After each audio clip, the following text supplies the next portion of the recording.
process. Matthew. Thanks, Sarah. The president reacted quite angrily over the weekend to a Washington Post reporter's tweet about crowd size that was quickly deleted. I'm wondering if you can help explain the discrepancy between the president's reaction to incidents like this, which he calls fake news and talks quite a bit about, and his silence on actual disinformation campaigns like Russia ran during the 2016 election to deliberately spread false information. So both his silence on that, and does he recognize the difference between these two?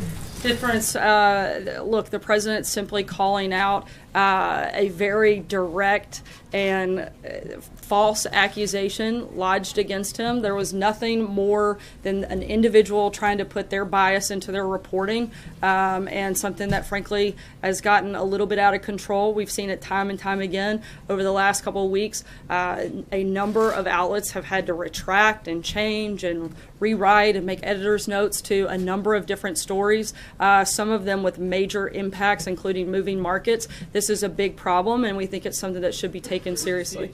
Jim? Reporters' mistakes and disinformation campaign by a foreign government. Does he see a distinction there? I haven't spoken with him about that, but certainly we would take any misinformation like that very seriously. But it's not something we're comparing the two on. Jim? And I would just say, Sarah, that journalists make honest mistakes, and that doesn't make them fake news. But the question that I have... When journalists make honest mistakes, they should own up to them.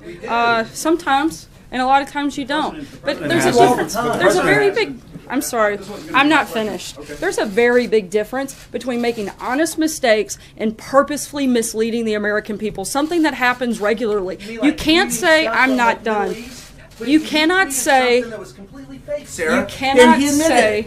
that it's an honest mistake when you're purposely putting out information that you know to be false, or when you're taking information that hasn't been validated, that hasn't been offered any credibility, and that has been continually denied by a number of people, including people with direct knowledge of an instance. This is something that I'm speaking about the number of reports that have taken place over the last couple of weeks. I'm simply stating that there should be a certain level of responsibility in that process. This was not. Brian, I called on Jim. This is not the line of questioning that I was going down, but can you cite a specific story that you say is intentionally false, that was intentionally put out there to mislead the American people? Sure. The ABC report by Brian Ross, I think that was pretty misleading to the American people, and I think that it's very telling that that individual had to be suspended because of that reporting. I think that shows that the network took it seriously and recognized that it was a problem.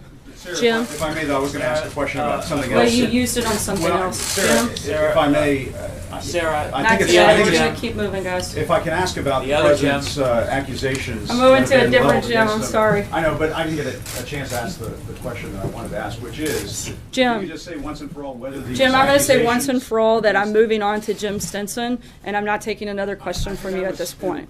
Sarah, a question about investment to your attacks on investment taxes. If that's okay. I would like to ask the question that I had about these accusations of misconduct against the president. You said that he's denied them. Can you say whether or not they are false? I'm not That's going all to I'm respond asking. to that You're not question. Go gonna- ahead, Jim. Sarah, some investors are saying